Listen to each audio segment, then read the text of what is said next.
I'm a guitar player in Nashville, Tennessee, and I want to talk about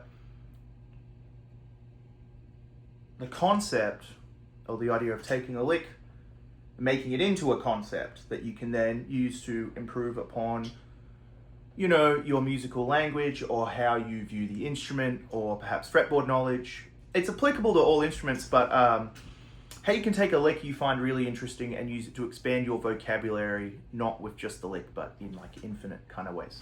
So I've got this Tom Bukovac Lick.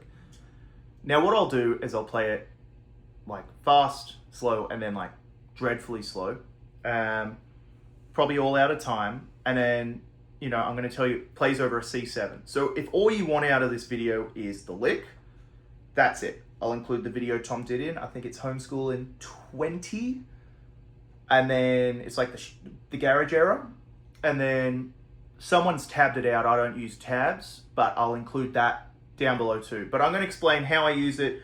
I've written down in my little practice notes like a bunch of chords you can use it over, and then I'm just going to talk about taking different sections of the lick and, you know, turning it into something more than just like another lick that you play. So here's the lick, right? I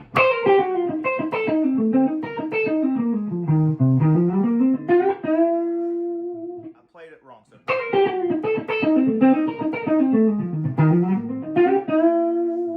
We're only human, and none of us are boop. Here it is at like a medium kind of, you know.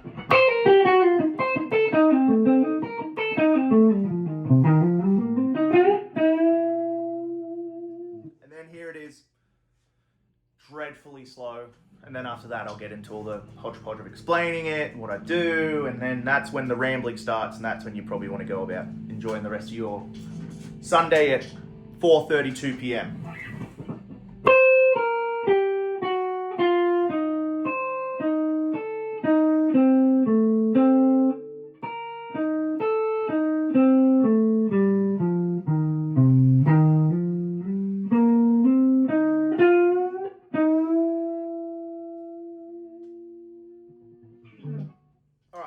Let's talk about why that lick is genius. Let's like really break it down. So it's over a C7, right?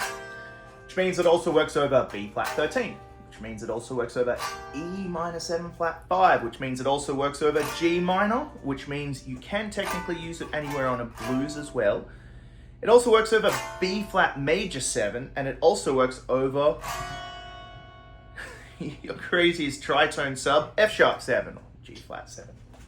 So right, the lick is 1, flat 7, 5, flat 5, 4, flat 3, 1, flat 3, 6, flat 3, 1, 6, 1, flat 3, flat 7, flat 3, 6.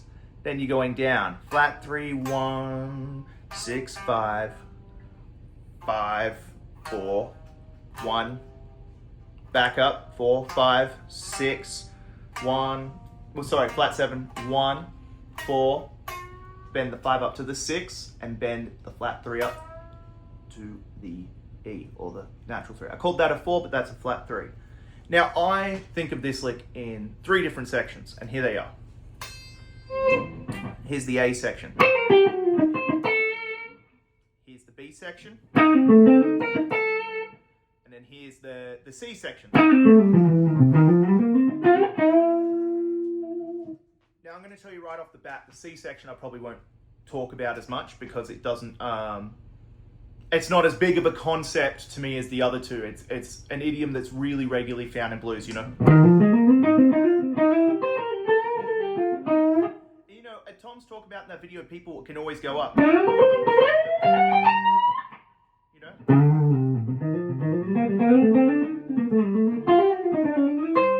People struggle with playing below the root note. That's where this lick came from. And Tom just comes up with it like that, which is ridiculous. But the cool thing about this lick is it's like, it's rooted in the blues, it's rocky, it's yacht rocky in a way, but it's got bop flavoring to it, which really excited me. So we take that first little bit, right? You go, all right, that's really cool. chromaticism, wide intervals.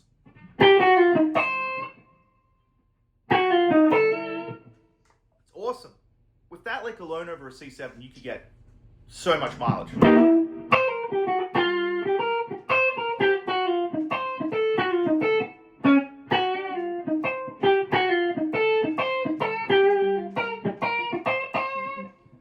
Random rubbish playing, but honestly, here's how I look at it. I want some of that vocabulary in my vocabulary. I want to play stuff like that, but not be limited to just that, right? So what I do is I begin to explore it all over the fretboard. Playing in the same key over the same chord, but moving it in the same position.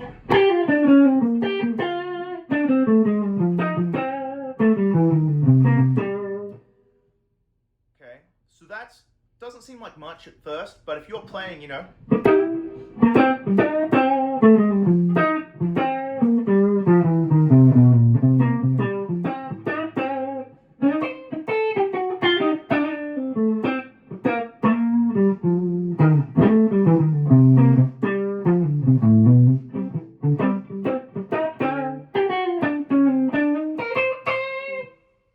start finding new ways to navigate the fretboard just using that little lick. So that little thing can be taken anywhere.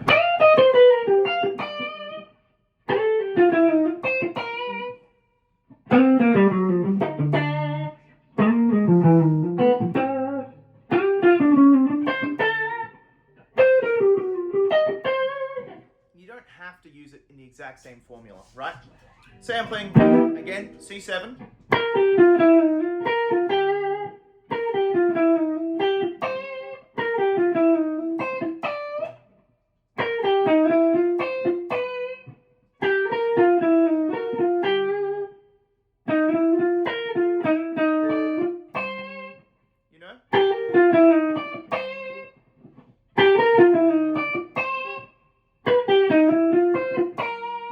Or even, so you just take little things and mess it about. Maybe put chromaticism first, chromaticism second, chromaticism third. Do the, that's hip. Now let's look at the B section. This is my favorite section of the entire lick, right? Here's why. It's got a diminished triad, which is like, it's my thing. I love that sound. So what's going on here is we're playing an A diminished triad, which works against the C, because you're getting, tritone substitution. We're doing that down and up. Then we're jumping up to the B flat, so flat 7, flat 3, 6.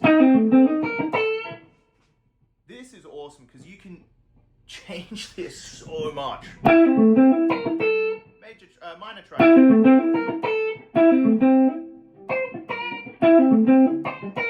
That's hard.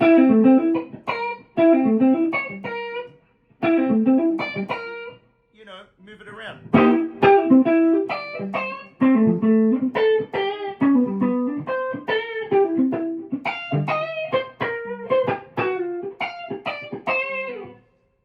What you're able to do is take these little fragments of these licks, A, B, and C, start combining them and sing them in other places. You're playing working man blues.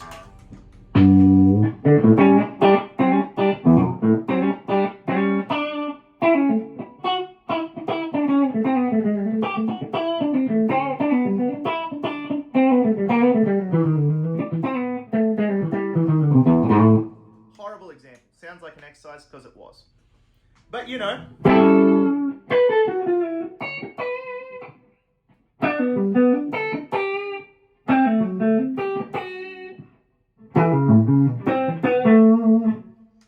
just little ways. People talk about these players like, oh, this guy sounds exactly like this guy, Story of Huff opening the, Dan Huff opening guitar player and Steve Lucas like, yeah, I thought it was me. This guy sounds so much like me. I don't know if it's that, a lot of these amazing players have got their guys, they sound like, it's not just that they've taken their licks, it's that they've taken concepts. And you know, to a lot of people, this will be a basic thing, but I think this is something that's not talked about, is to, you know, get inside a player's head. You have to dissect what they're doing and figure out like choices they're making. You know, we're in Nashville, so many cats sound like Brent Mason, for instance, but there's very few who kind of get it apart from, you know, the licks. And that's because Brent thinks in a certain way, and you've got to really study the cat to get inside their head. So I don't know what exactly Tom's thinking here. It just sounds awesome, but I'm able to dissect it and bring it into my own playing. And, you know, whenever you see me downtown, if I'm playing it, you know, you might be like, oh, that's your Bukovac. It's like, yeah, it is, but here I am using it.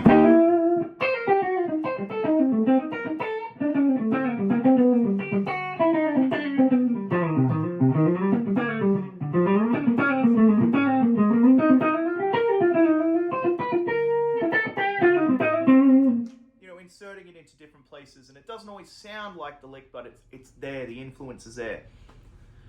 So look, that's just a little thing on a cool lick. Include Tom playing it down below, the tab down below. I just wanted to dissect it a bit. I've had too much caffeine, I haven't eaten today. It's 4:41 now. Oh yeah, I'm playing through a 50-watt 1968 Marshall tremolo head, and this thing is insane. It's going through an 80s Mesa Thiel cab with a black shadow speaker. No pedals on, but here's like the King of Tone V2 red side.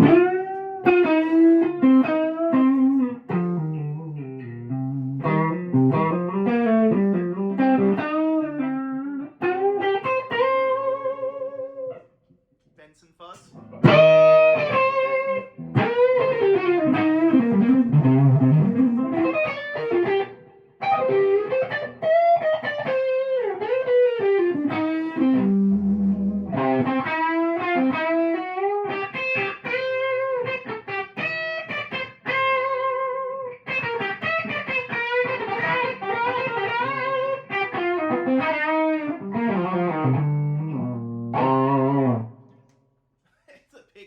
And the definition and the nuance in this thing is like, this setup is just crazy, especially, you know, my old SG, my number one, my baby. But yeah, look, I'll do another video on that. But in the meantime, look, find your favorite players, find your favorite licks, dissect them. If you end up liking this video, using this lick, or perhaps getting some mileage out of it, 1 mile probably at most. If you end up getting a mile out of it, you know, leave a comment or let me know, or, you know, show me your lick.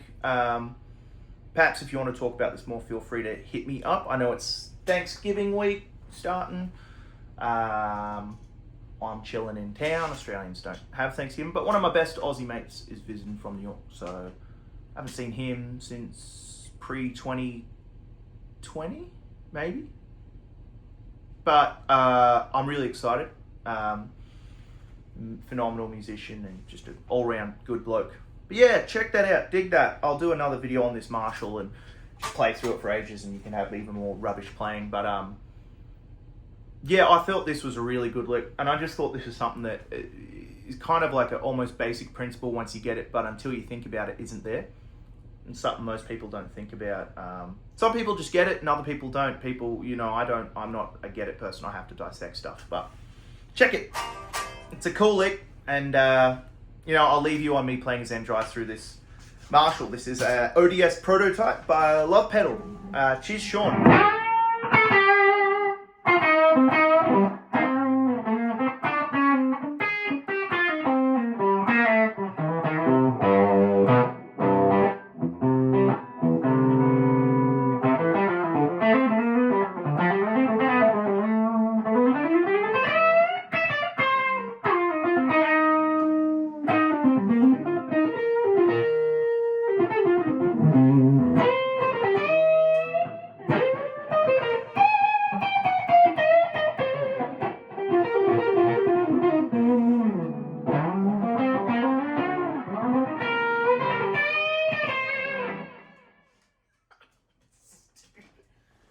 I hope everyone has a good Thanksgiving. Or if you're in town doing Friendsgiving, hit me up. Let's hang out. I'm here all week to jam. And yeah, if you want more lessons and lick videos, I'd love to do them. I know this probably is a lot of rambling, but I'm not one who's known for being quiet, I guess. So yeah. If this is your introduction to the channel, thanks for putting up with me. If you know me, then thanks for putting up with me. Hope everyone has a great rest of their Sunday. Cheers.